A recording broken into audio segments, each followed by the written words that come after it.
Airline pilot story one, it's a lifestyle.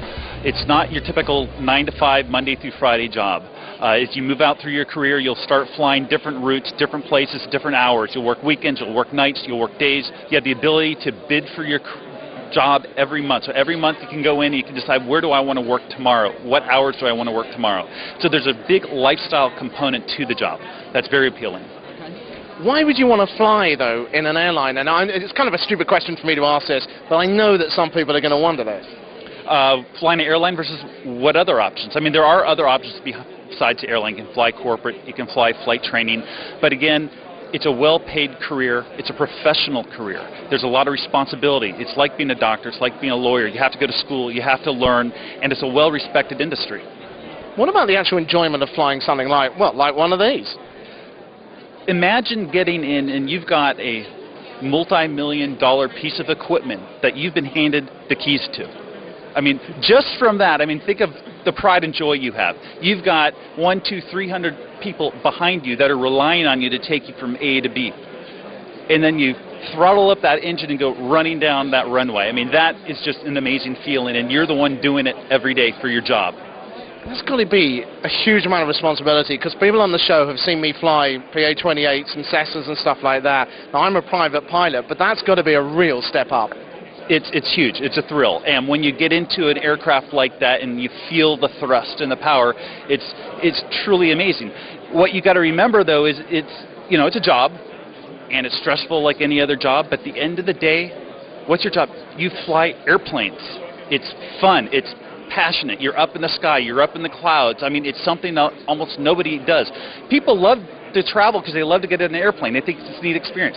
Think about you do that every day from the cockpit with the full view. Now, we're talking to a lot of flight training schools here. Obviously, that's your first step, getting yourself up to the point where you've got the qualifications to do it. What generally happens when you go to an airline like Delta? What's the kind of first day once you've got a job with Delta, and what's the progression after that? Sure. The progress is you go to a flight training campus such as Delta Connection Academy or one of these other ones. You get all your ratings. You build your hours. And hours building is when you get hired by an airline, they want to make sure you have so much experience. So typically they have a qualification you have to meet. Once you meet that qualification, you go into interview. And it's a screening process, and they look at your curriculum that you've done. They look at your scores. They look at your marks. They see how you present yourself, because you're the face of that company when you get hired.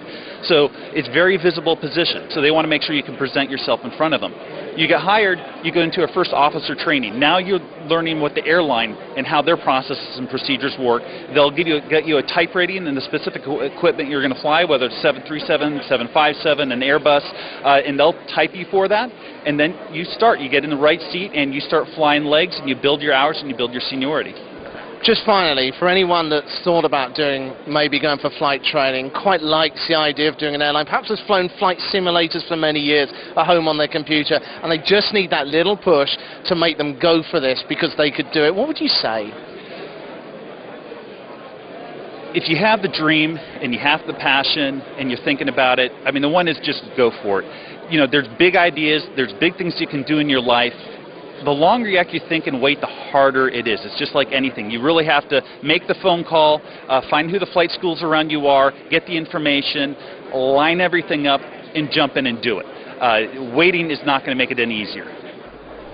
Yeah, so could you just explain really what is the difference between modular and integrated?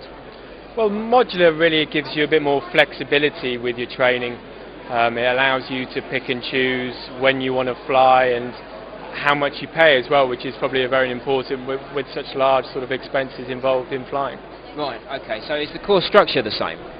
It's structured, it's still the same program, but you can do different modules at different stages. For example, you could do your CPL, you could then perhaps go back to work to earn some money, or you could carry straight on. It depends.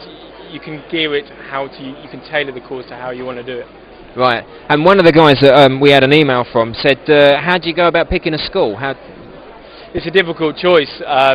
it's a personal choice. I mean, of course, I would probably go for Bristol because that's where I am. But it's a case of looking around, doing your research, and I think most importantly is going to those schools and seeing how you feel, see if you feel comfortable, and yeah, looking at the packages they offer. Is it just down to cost then, or is it just down to structure? Or? Cost does come into it. I think that comes in for everybody. But looking at the structure of the course, looking at the aircraft, looking how many instructors, per student. These are all sort of questions you should be asking, and it's a case of going around to them and seeing how you feel, like I said.